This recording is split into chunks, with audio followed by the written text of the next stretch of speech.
Kalau kita hanya bisa memberikan bantuan-bantuan, ini saya rasa menumbuhkan mental pengemis ini, meminta-minta jadinya. Untuk apa kami dibilang sebagai ujung tombak negara? Ketika kewenangan ini kami tidak bisa gunakan, sehingga kewenangan kami tumpul karena sudah diamputasi kewenangan kami oleh pemerintah pusat. Tahun ini ya, insya Allah kami akan digitalisasi desa yang 119 desa yang ada di Lombok Barat. Di akad Lombok Barat itu apa saja? Ada akad ojek, ada akad kurir, ada akad food, ada akad newsnya, akad panduan maupun akad lainnya. Nanti semua potensi yang ada di desa itu kami akan marketingkan di situ.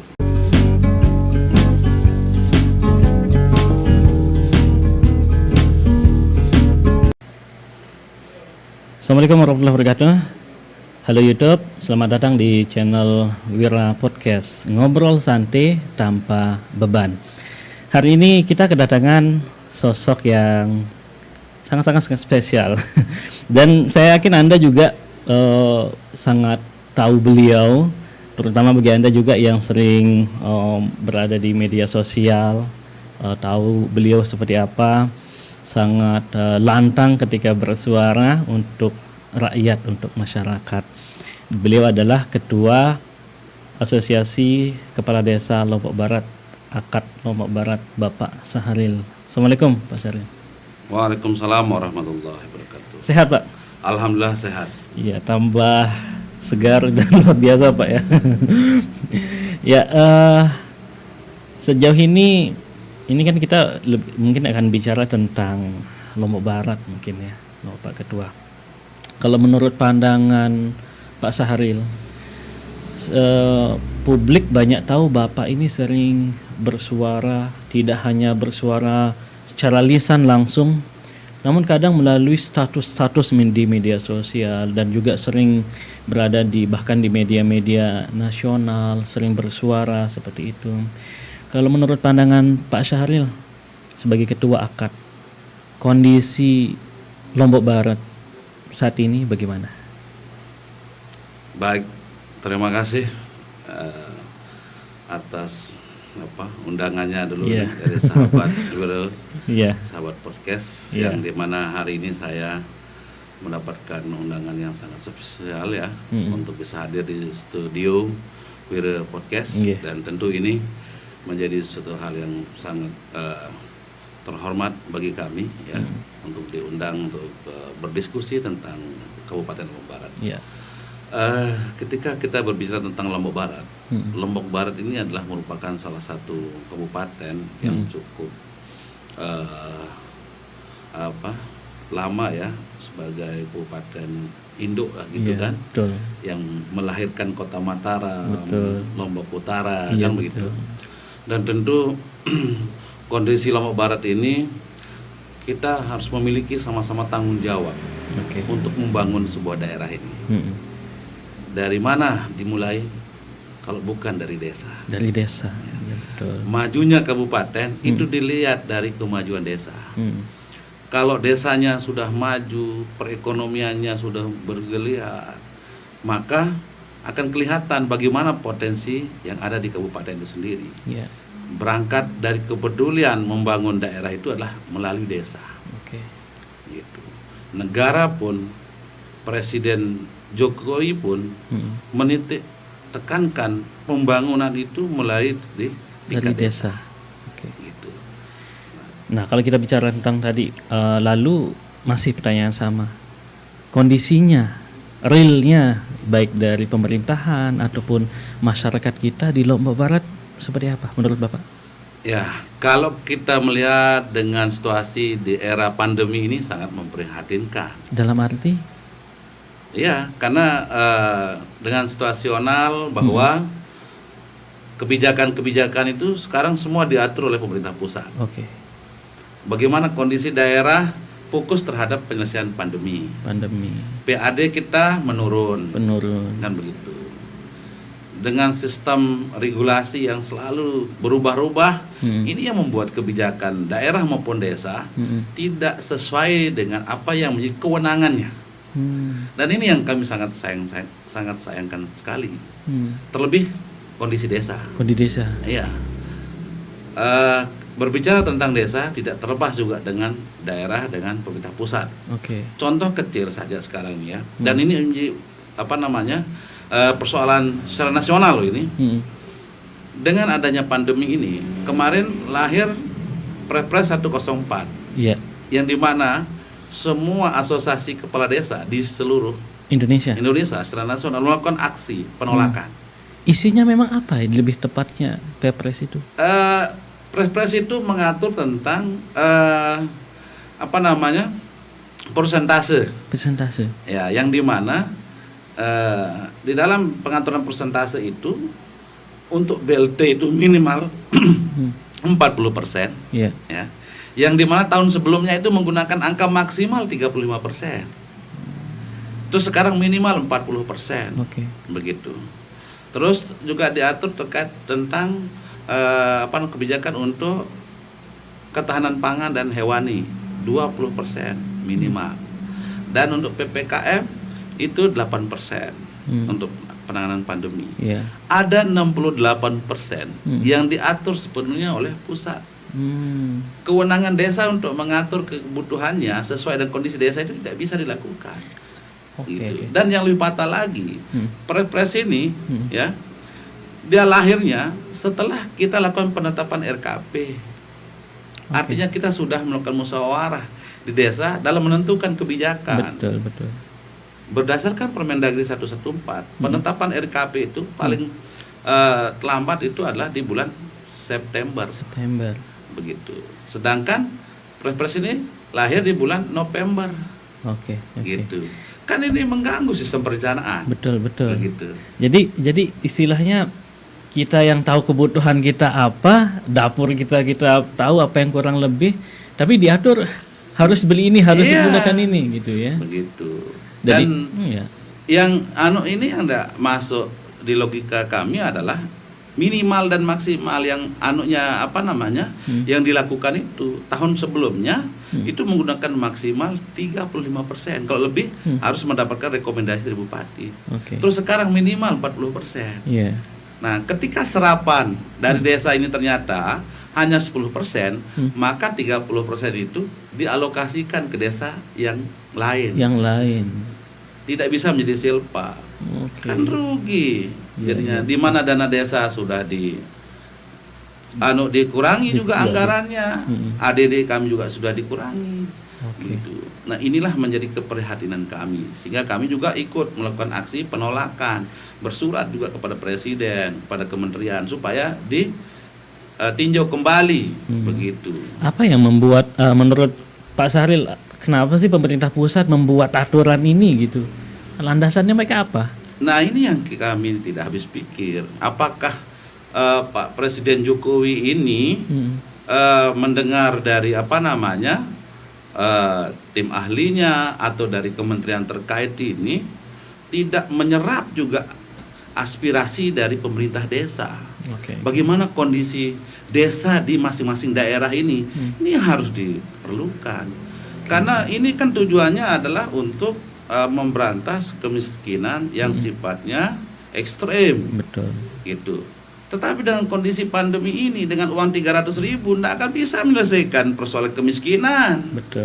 Sekarang ini bagaimana masyarakat ini bisa merasakan kondisivitas keamanannya, kesehatannya, kenyamanannya, infrastrukturnya, lowongan pekerjaannya. Ini caranya kita untuk untuk berbenah. Kalau kita hanya bisa memberikan bantuan-bantuan, ini saya rasa menumbuhkan mental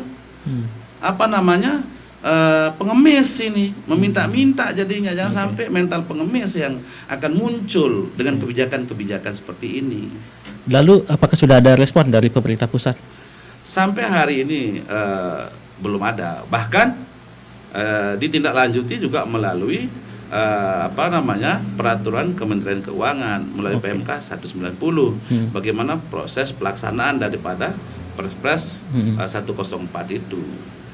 Nah, sehingga ini yang membuat kami dari pemerintah desa, kepala desa selalu mensuarakan kementerian terkait, baik itu Kementerian Desa, Kementerian Keuangan, coba janganlah terlalu terlalu naif lah untuk menilai tentang desa ini. Desa ini berjibaku mendukung apa yang menjadi program pemerintah, baik itu pusat maupun daerah.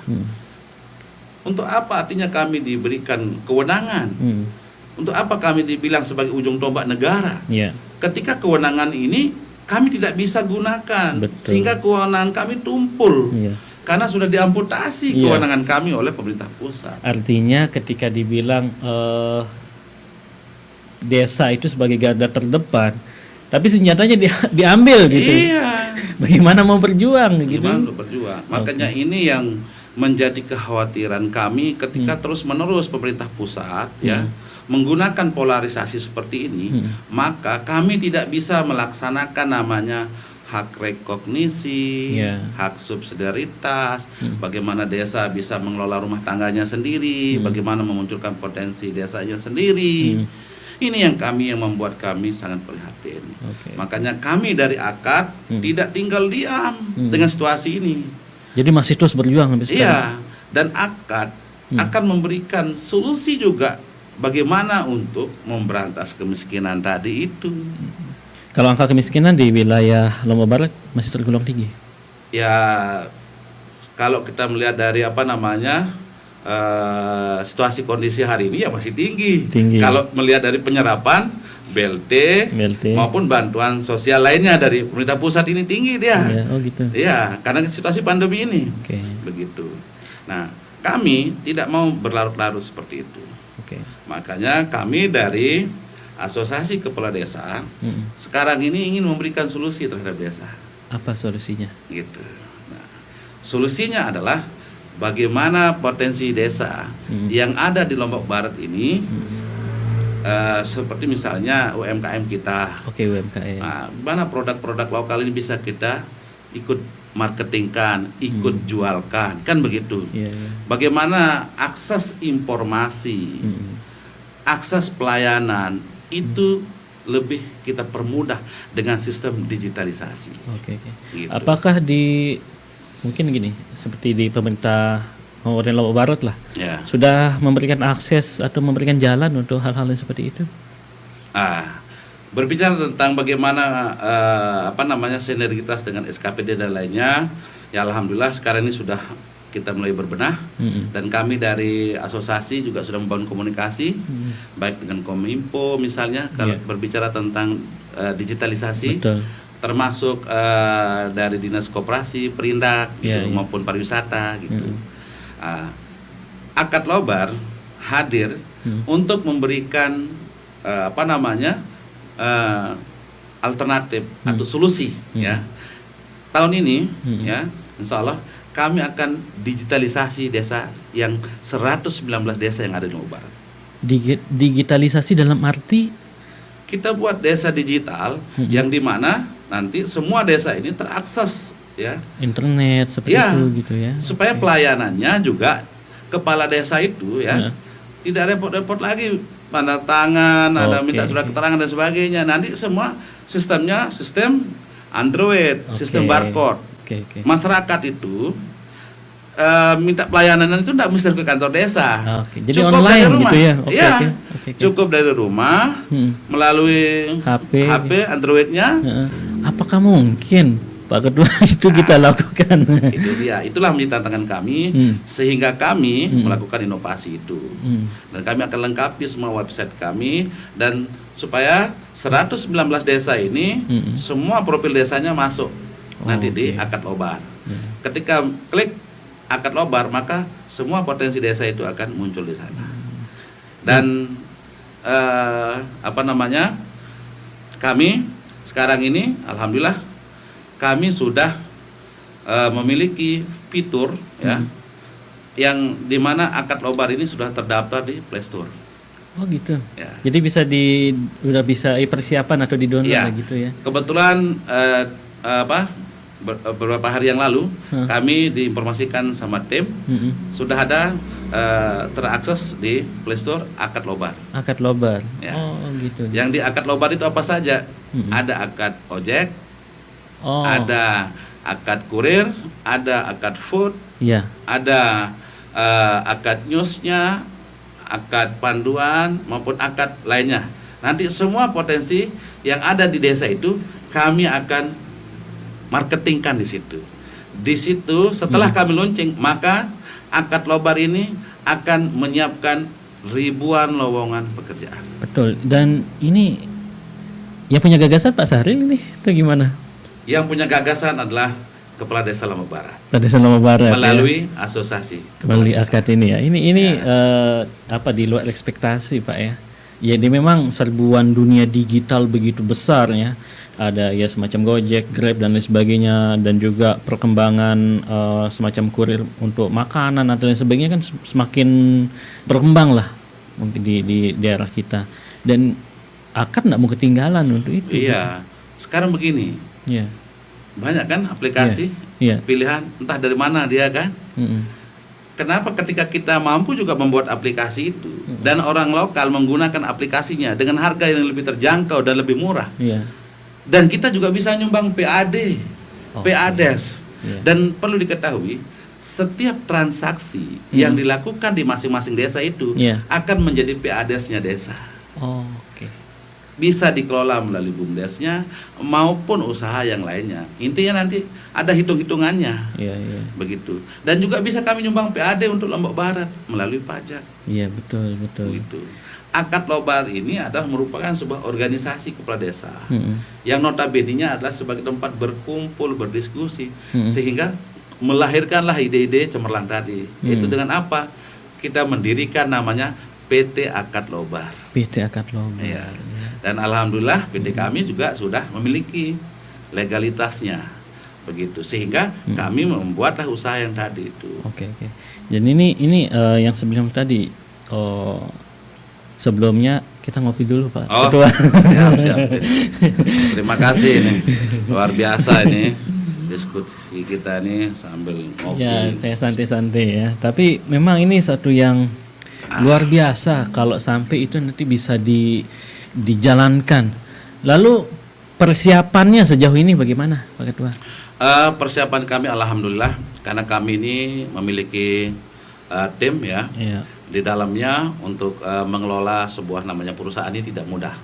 Kami di PT Akad Lobar ini memiliki bermacam jenis usaha juga di dalamnya yang kami daftarkan begitu. Nah, yang fokus kami sekarang ini adalah bagaimana untuk mendigitalisasi desa dan menginput semua data-data potensi yang ada di desa. Termasuk untuk UMKM tadi. Kami sudah diskusi juga dengan Perinda Koperasi yang memiliki binaan di masing-masing desa maupun kecamatan. Dan sebenarnya besar UMKM kita di Lombok Barat ya? Besar, dan kita ini tidak kekurangan potensi. Tinggal bagaimana untuk mengelola dengan baik supaya masyarakat kita sejahtera. Betul. Bagaimana masyarakat kita memiliki lowongan pekerjaan. Betul. Bagaimana pemerintah kita juga supaya sehat PAD-nya. Kan ini menjadi solusi untuk membangun sebuah daerah melalui desa. Betul ya. Bukan untuk memberikan bantuan-bantuan yang sifatnya seremonial saja, hanya sekedar untuk tidak akan menyelesaikan masalah. Jadi sebenarnya tidak selamanya baik diberikan bantuan begitu. Iya, kenapa sifatnya konsumtif masalahnya. Jadi lama-lama masyarakat kita nunggu aja gitu. Iya, ini kan kebutuhan untuk makan minum saja. Betul. Sekarang bagaimana masyarakat ini memiliki ide gagasan untuk membuat sebuah usaha, membuat bisnis, supaya apa yang menjadi profitnya yang tiap hari, tiap bulan itu bisa menghasilkan yang lebih besar. Betul. Ini yang luar biasa. Jadi ini saya searching dan memang benar ada Akad Lombok Barat ya. Jadi ini jadi nanti akan diisi macam-macam ya. Misalnya gini Pak Ketua, saya ingin beli produk UMKM di desa A misalnya. Kita bisa akses dari sini. Iya. Begitu. Coba bayangkan, ada 119 desa. Betul, besar itu ya. Satu desa. Kita punya misalnya ojek online di sana. Misalnya minimal 10 misalnya satu desa. Kali 119 desa, sudah berapa lowongan pekerjaan di situ? Betul. Itu bisa, dan kita tidak begini juga dengan akses mempermudah seperti ini. Ini semacam menjadi pintu gerbang untuk hal-hal yang lain, Pak Ketua. Oh iya. Bisa masuk pariwisata juga. Semua. Ya. Termasuk untuk mengakses hotel dan sebagainya nanti kami akan siapkan. Termasuk untuk kearifan lokal kita. Misalnya massage tradisional. Nanti kita masukkan ya datanya di sana supaya di antar desa itu bisa pesan online. Luar biasa ya. Baru tahu saya, Pak Ketua. Sehingga banyak produk-produk yang harus kita masukkan. Begitu. Makanya kita terus berbenah begitu kan. Kita inventarisir dulu apa dulu yang perlu kita masukkan gitu. Dan kami tidak ribet nanti sistemnya. Gitu, dan tidak semahal aplikasi yang lainnya. Dan lebih utamanya begini juga Pak Ketua ya, itu kan produk yang sering kita gunakan sekarang kan produk-produk luar, bahkan produk dari luar negeri begitu. Itu aplikasi punyanya orang luar negeri bahkan gitu ya. Kenapa enggak kita menggunakan aplikasi yang punyanya putra daerah? Iya, gitu itu dia masalahnya. Oke. Sehingga disitulah kita harus berbenah, harus memiliki inovasi. Setelah ada inovasi, harus membangun kolaborasi dengan semua pihak. Baik. Begitu. Ada penilaian begini Pak Ketua, di tengah kondisi mungkin tidak hanya ketika pandemi seperti ini, pemerintah Kabupaten Lombok Barat terkesan ada penilaian publik sebagian terkesan agak lamban, terkesan ini itu, bahkan di perkara tertentu kadang Lombok Barat tanahnya diambil, macam-macam dibilang kondisi Lombok Barat. Bagaimana menurut Pak Sahri? Ya, itulah situasional yang terjadi di Lombok Barat ya, dengan bermacam ragam persoalan. Dan itulah pentingnya bagaimana leadership seorang kepala daerah di dalam membangun manajemennya, kan begitu. Tapi saya lihat Bupati Lombok Barat ini sudah berusaha maksimal ya untuk bagaimana untuk memanajemen Kabupaten Lombok Barat ini. Tapi dengan situasi kondisi hari ini ya, dengan bermacam ragam persoalan itu muncul. Tapi kita tidak hanya melihat dari sisi negatif saja. Kita ambil hikmahnya, kita cari seperti apa untuk kita membantu peran daerah ini kan gitu. Disitulah peran sinergitas itu. Ketika ada yang perlu kita kritisi, kami kritisi juga. Kami berikan masukan yang konstruktif kepada Pak Bupati. Ketika ada SKPD-nya lelet-lelet, kami masukkan juga berikan masukan juga begitu. Karena apa? Kepala desa ini memiliki tanggung jawab secara lebih luas begitu ya. Karena mempertanggungjawabkan apa yang menjadi kebutuhan di tingkat grassroots itu langsung masalahnya kami melekat. Gitu. Pemerintah daerah ya memang memiliki masyarakat secara globalnya Lombok Barat, tapi tidak bersentuhan langsung. Pemerintah desa dia memiliki masyarakat yang bersentuhan langsung.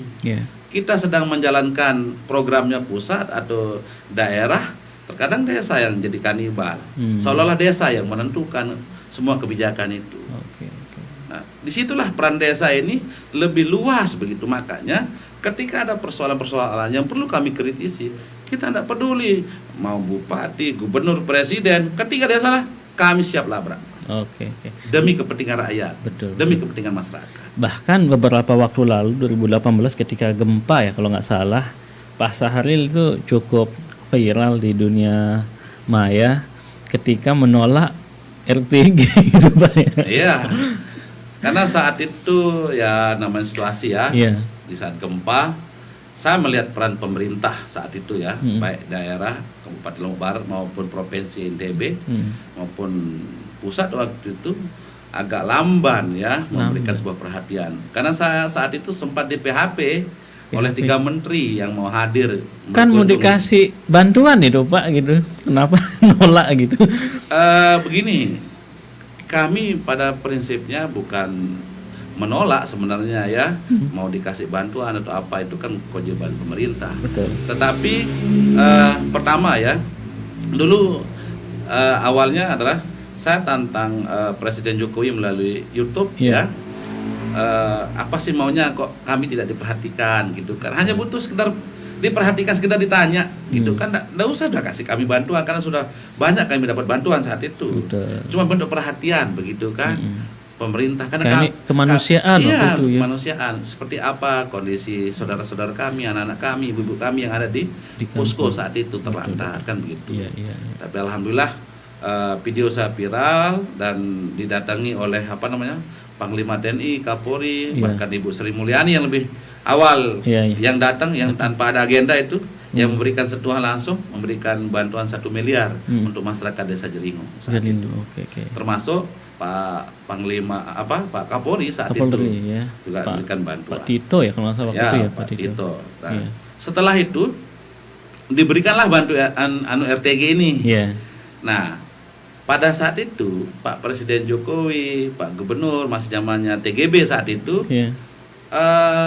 terlebih dahulu spekulasi, komunikasi dengan masyarakat korban gempa ya, untuk dapat bantuan itu seperti ini nanti prosesnya, ini caranya dan sebagainya. Terus ternyata setelah keluar juklak juknis dari BNPB begitu kan, berbeda dengan apa yang disampaikan oleh Pak Presiden sama TGB saat itu. Itulah makanya kami tolak RTG ini kan begitu, kan ribet saat itu. Persyaratannya untuk dapat RTG itu. Iya, ini kami tolak. Tapi jadi alhamdulillah setelah kami tolak ditanya apa alasan menolak, begini akhirnya dirubahlah kebijakan itu sehingga disederhanakan dan akhirnya ya kami terima. Jadi bahasa sederhananya, kita sudah susah mau dibantu prosesnya ini itu. Iya, ribet saat itu. Mau kasih enggak sudah. Iya. Karena pemerintah ini kalau tidak diperlakukan seperti itu, tidak respon ya. Nah, tapi begini Pak Sahril, kadang-kadang kalau kita punya pemikiran yang berbeda, punya cara yang berbeda menyampaikan sesuatu dengan kebanyakan orang, kita dianggap aneh gitu. Aneh dalam arti ketika kita berpikir beda nih sama orang lain. Apa Pak Sahril tidak merasa begitu nih? Wah, kalau saya prinsipnya emang gue pikir yang penting apa yang saya sampaikan, prinsip saya hanya satu, berani karena benar, takut karena salah. Sepanjang itu untuk kepentingan masyarakat, saya tidak pernah mengenal namanya takut sama siapapun, walaupun presiden sekalipun ya. Walaupun presiden pun, karena memang di atas itu ada beban rakyat masyarakat. Pak Sahril sendiri utamanya mungkin di Desa Jeringo. Iya, karena saya sebagai pelayan masyarakat ya, dalam hati kecil saya, dalam diri saya, saya sudah mengikhtiarkan diri untuk menghibahkan diri untuk memberikan pelayanan terbaik buat masyarakat. Apapun konsekuensinya. Gitu. Sehingga rasa takut itu ketika urusannya membela masyarakat, saya tidak ada. Gitu ya. Saya sering juga mendapatkan perlakuan bermacam ragam. Begitu. Dicari-cari kesalahan dan sebagainya, tapi kami menjalankan tugas fungsi sesuai dengan ketentuan peraturan perundang-undangan yang ada. Gitu. Betul. Sehingga kalau kita berpikir ya, ini nanti kok ini terlalu pokalah, terlalu arogan biarlah, semua orang pasti pro kontra itu ada. Yang penting apa yang kita sampaikan itu adalah murni untuk kepentingan masyarakat. Betul Pak Sahril. Kadang-kadang kan kalau walaupun kita melakukan hal baik, belum tentu hal baik yang kita akan dapatkan dari orang atau omongan orang. Begitu ya kan? Nah, ini yang menjadi satu hal yang luar biasa. Nah, saya pribadi tidak tahu bagaimana kondisi Desa Jeringo mungkin ya. Kalau Pak Sahril mungkin bisa ceritakan ke kami sebelum dan sesudah mungkin Pak, atau apa program yang Bapak cetuskan atau lakukan untuk masyarakat Bapak di Desa Jeringo? Oh ya, kalau kita bicara tentang Desa Jeringo ya, secara historisnya dulu, Desa Jeringo ini merupakan salah satu desa yang dari 16 desa di Kecamatan Gunung Sari, dari pemekaran Desa Mambalan dulu. Ya, usulan tahun 2010. Akhir tahun, dan realisasinya 2011 gitu. Pada tanggal 23 Mei dijadikan desa persiapan waktu itu. Nah, setelah itu saya ditunjuk menjadi PJS Kepala Desa saat itu. Oh, di PJS. Ya, secara kebetulan saya ditunjuk secara jarak jauh saat itu. Jarak jauh bagaimana? Karena saya tidak ada di tempat waktu itu. Saya tidak ikut musyawarah bagaimana pembentukan desa persiapan saat itu. Jadi enggak punya, misal gini, saya ya semacam saya mau jadi kepala desa di sini gitu. Enggak, kebetulan saya hanya dikonfirmasi via telepon.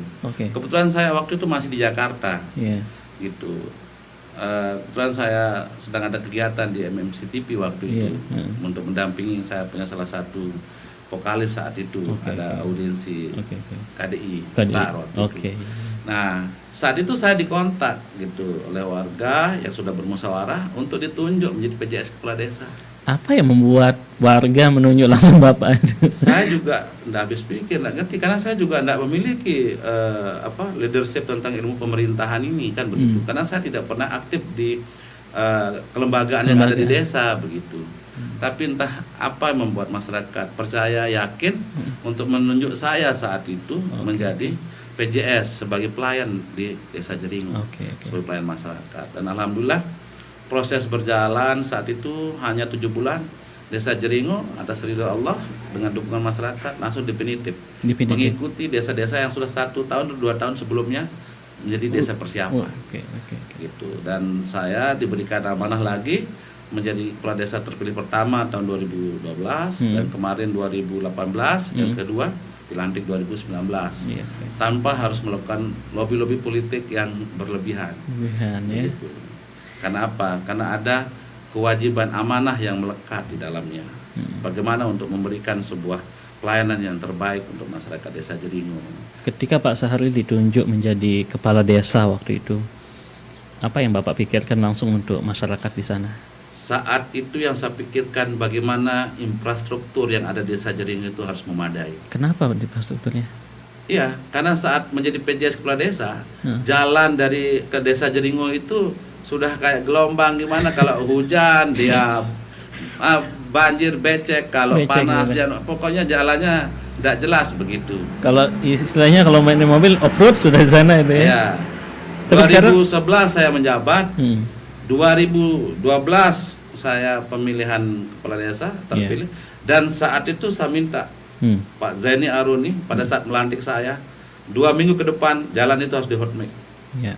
Dan alhamdulillah jalan Desa Jeringo sudah di hot mix saat itu. Gitu. Termasuk infrastruktur yang lainnya. Begitu. Kalau kondisi masyarakatnya bagaimana di sana, Pak? Ya alhamdulillah. Ya dibilang pendidikan, kesehatan. Ya kalau berbicara tentang pendidikan, kami yang awalnya juga tidak memiliki pendidikan PAUD misalnya, alhamdulillah kami sekarang sudah punya PAUD, punya gedung sendiri, punya lahan sendiri, begitu. Jadi semacam banyak hal perubahan yang dilakukan. Ya alhamdulillah, termasuk untuk pelayanan kesehatan, puskesdes dan sebagainya. Desa banyak memberikan kontribusi terhadap masyarakat. Yang langsung dirasakan oleh masyarakat. Termasuk sarana pendidikan kita, begitu. Gini Pak Saharil, sekarang kita tidak bicara tentang akad, tidak bicara tentang kemudian Lombok Barat. Kebanyakan gini Pak Saharil, setelah menjabat jadi kepala desa, ada semacam pingin ke hal yang lain gitu, menjadi anggota dewan kah, atau mungkin hal yang lain. Kalau Pak Saharil bagaimana? Apakah sudah mulai ada tawaran-tawaran, ayo ikut legislatif atau bagaimana? Kalau kita berbicara tentang politik saya ini kan tidak ada apa-apanya.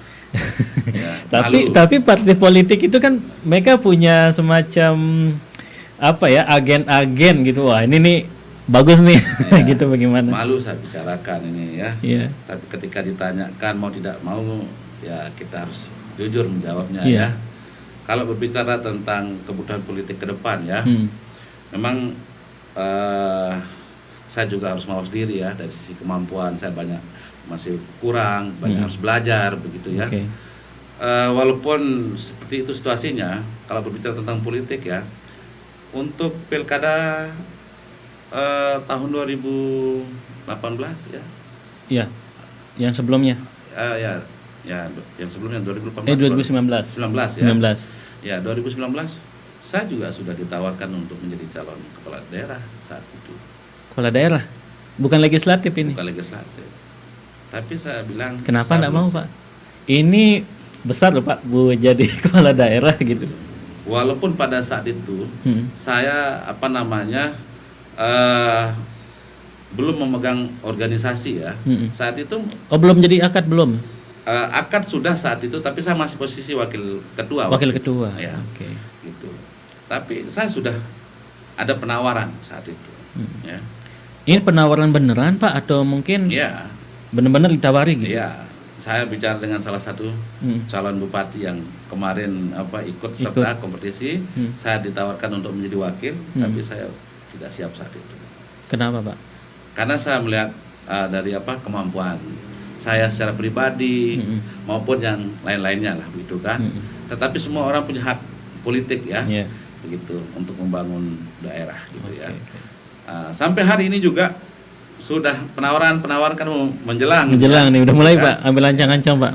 Terlebih hari ini kami membangun sinergitas dengan semua stakeholder, terlebih di teman-teman kepala desa dalam sebuah wadah ini ya, yaitu Asosiasi Kepala Desa, terlebih juga di FKKD NTB ya, Forum Komunikasi Kepala Desa Nusa Tenggara Barat, yang secara kebetulan saya juga selaku ketua umumnya. Ketua untuk di NTB juga ya, di forum NTB juga, semacam forum kepala desa juga ya. Iya. Seluruh se-NTB ya. Se-NTB sampai Sumbawa Bima kita punya anggota di sana. Oke. Termasuk juga di Lombok Barat gitu kan. Secara relasi politik kami miliki itu. Iya besar Pak gitu. Tetapi berbicara 2024 mendatang ya tentu kita istiharah dulu. Banyak hal yang bisa terjadi Pak ya. Bisa saja kita ke legislatifnya, bisa saja ke pilkadanya kan begitu. Mana-mana ya. Tetapi istiharah lah dulu dan sambil menyesuaikan diri gitu kan. Tapi kalau ada tawaran yang memang bukan menggiurkan Pak, tapi tawaran yang ternyata oke, saya berani maju gitu, apakah akan diambil Pak? Tetap saya sampaikan kita akan melakukan istiharah dulu. Kita tidak untuk gaya-gaya untuk menjadi calon kepala daerah. Bukan untuk gaya-gaya. Bukan untuk gaya-gaya. Karena menjadi calon saja ya kita sudah dipatri semangat kita untuk mengabdikan diri, menghibahkan diri, ya harus siap dengan semua konsekuensi. Ya. Tapi kan tidak semua kepala daerah Pak, mungkin penilaian saya Pak ya, tidak semua kepala daerah ataupun pejabat yang betul-betul saya menghibahkan diri sama masyarakat gitu kan. Buktinya banyak kepala daerah yang ditangkap Pak. Ya, tergantung individu privasi masing-masing dalam memiliki spirit atau semangat ya sebagai pelayan masyarakat. Karena apa? Prinsip saya untuk menjadi pelayan masyarakat ya, baik di semua tingkatan loh ini. Tidak hanya kepala daerah gitu. Ya, tidak ada ketergantungan dari finansial. Kalau memang ada ridho Allah tanpa ada finansial, kita bisa jadi. Kalau berorientasi kepada finansial, maka kan berhitung berapa habis saya, berapa harus kembalikan. Maka orientasi untuk melakukan tindak pidana korupsi itu besar, tidak menutup kemungkinan. Begitu. Makanya kalau ingin mengabdikan diri secara nating tulus lah. Mental dulu berarti harus dibentuk gitu ya. Dengan ridho Allah, dengan keikhlasan masyarakat. Ketika kita betul-betul menghibahkan diri, insya Allah pasti ada jalan. Luar biasa. Kita ada di terakhir. Kalau menurut Pak Saharil nih, masyarakat kita mungkin tidak hanya Lombok Barat lah, masyarakat kita itu butuhnya sosok pemimpin yang seperti apa sih sebenarnya? Kalau saya melihat kondisi masyarakat hari ini, mereka membutuhkan sosok pemimpin yang responsif. Ya, setiap ada masalah cepat tanggap, cepat peka begitu. Masalah apa saja gitu? Masalah apa saja. Walaupun masalah kecil lah gitu ya. Iya. Jangan sampai harus melebar dulu baru bertindak. Begitu. Atau nunggu dulu terjadi gitu ya. Kita harus aktif sebagai sebagai figur leadership itu begitu kan. Sehingga orientasi berpikir kita adalah bagaimana masyarakat ini mendapatkan pelayanan yang terbaiknya gitu kan. Supaya kenyamanannya keamanannya begitu. Kalau berbicara konteks kepala daerah misalnya, organ kebijakannya itu banyak yang membantu. Kan ada tim ahli, ada kepala dinas dan sebagainya. Jadi tidak jalan sendiri. Tidak jalan sendiri. Orientasi berpikir kita sudah terstruktur dengan sistem yang ada. Gitu. Hanya tinggal bagaimana untuk monitoring, manajemen, kan begitu. Contoh, berbicara tentang dinas sosial misalnya, bicara tentang kesosialan seperti apa, dia sinergitasnya dengan SKPD yang mana, siapa OPD yang bertanggung jawab, tinggal di situ kita serap informasi. Tim ahli bisa saja kita perintahkan langsung turun ke grassroots untuk menyerap aspirasi masalah, SKPD menyelesaikan gitu. Apa kendalanya kita siapkan, baik itu dari budgetingnya, regulasinya, kan begitu. Apakah sudah ada model pemimpin daerah yang seperti itu, Pak? Saya rasa sudah ada, cuman tinggal bagaimana sistem implementasinya dan aktualisasinya saja. Luar biasa, Pak. Terakhir sekali, Pak, apa ingin Bapak sampaikan untuk masyarakat, khususnya masyarakat Lombok Barat, Bapak sebagai ketua akad Lombok Barat? Bagaimana untuk membangun sebuah daerah, desa, peran masyarakat ini penting. Ya, karena apa? Sebaik dan sebagus apapun yang diberikan oleh pemerintah dari semua tingkatan loh ini, baik itu di pusat, daerah, desa, ketika masyarakatnya juga tidak mendukung penuh, maka tidak akan jalan program itu. Tidak jadi apa-apa. Ya. Sehingga masyarakat itu harus selalu memberikan sebuah saran-saran yang konstruktif, gitu kan. Dan ketika ada persoalan, kita selesaikan secara diskusi, jangan saling menyalahkan, jangan cari-cari kesalahan, kan begitu. Dan saya yakin masyarakat Lombok Barat semuanya sudah cerdas, semua sudah melek, kan, dengan sistem modernisasi, digitalisasi ini, masyarakat bermacam ragam mendapatkan akses informasi, tentu bisa dibeda-bedakan mana informasi yang bisa dikonsumsi, mana yang menjadi hoak, kan begitu. Nah, sehingga orientasi berpikir masyarakat itu sekarang ini sudah mulai berbenah begitu, dan saya yakin masyarakat Lombok Barat sudah bisa menentukan sikap-sikap konstruktifnya dan sistem spirit patut pacunya, kan begitu. Luar biasa, ya. Dan masyarakat Lombok Barat pasti ingin melihat daerahnya akan lebih maju dan lebih baik dari sebelumnya. Benar-benar sekali. Ini sangat banyak hal yang kita dapatkan dari sosok Pak Sahril. Kalau di Facebook itu Sahril Repes. Repes itu apa sih, Pak? Kalau Repes ini kan panjang ceritanya. Oh, panjang ya. Dulu saya kan pernah memiliki grup musik namanya Repes NTB Band. Oh, gitu ya. Gitu. Jadi tadi ya sampai ke nasional itu ya gitu ya. Itu kan saya punya Repes itu istilahnya remaja pencinta seni gitu kan. Oh, itu panjangnya ya. Bisa saja juga remaja pencinta seni dan remaja pengangguran sukses. Karena kami buat juga sebagai semacam spirit gitu. Kenapa saya bilang remaja pengangguran sukses?